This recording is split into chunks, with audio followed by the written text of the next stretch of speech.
കാനഡയിലെ ടൊറന്റോയിലുണ്ടായ വിമാനാപകടത്തിന്റെ വാർത്തയിലേക്കാണ് നമ്മൾ പോകുന്നത്.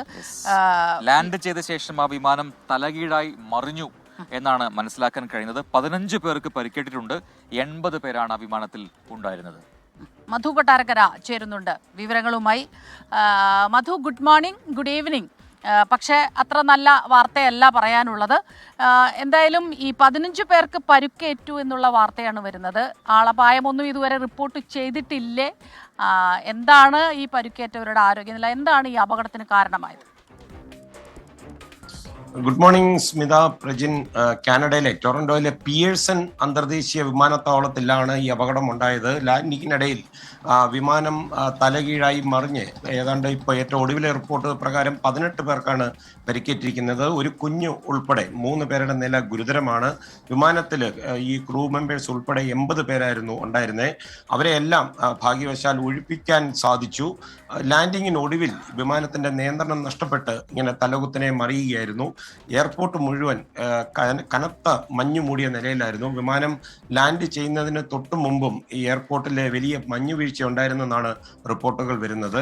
ടൊറന്റോയിൽ ഇന്ന് മുഴുവൻ, ടൊറന്റോ മാത്രമല്ല ന്യൂയോർക്ക്, ന്യൂജേഴ്സിയിലെയും എല്ലാം ശക്തമായ കാറ്റ് വീശുന്നുണ്ടായിരുന്നു. ടൊറന്റോ അന്താരാഷ്ട്ര വിമാനത്താവളത്തിൽ ഇപ്പോൾ നിലവിൽ 32 മുതൽ ഏതാണ്ട് 40 മൈൽ വേഗതയിൽ ഇപ്പോഴും കാറ്റ് വീശിക്കൊണ്ടിരിക്കുകയാണ്.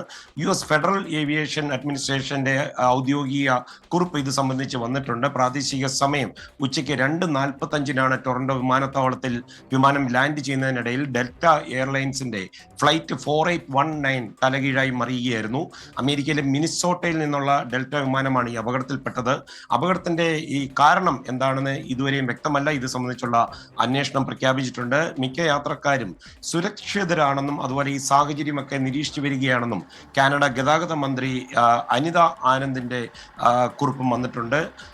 സ്മിത, പ്രജിൻ, വാഷിംഗ്ടൺ DC നമുക്കറിയാം, റീഗൻ നാഷണൽ എയർപോർട്ടിൽ അടുക്കുന്നതിന് മുമ്പ് അമേരിക്കൻ എയർലൈൻസ് വിമാനം US ആർമി ബ്ലാക്ക് ഹോക്ക് ഹെലികോപ്റ്ററിൽ ആകാശത്ത് കൂട്ടിയിടിച്ച് 3 ആഴ്ചക്കുള്ളിലാണ് ഇപ്പോൾ മറ്റൊരു അപകടം ഉണ്ടായിരിക്കുന്നത്. പക്ഷേ ഭാഗ്യവശാൽ മരണ റിപ്പോർട്ടുകൾ ഒന്നുമില്ല. സ്മിത, പ്രജിൻ.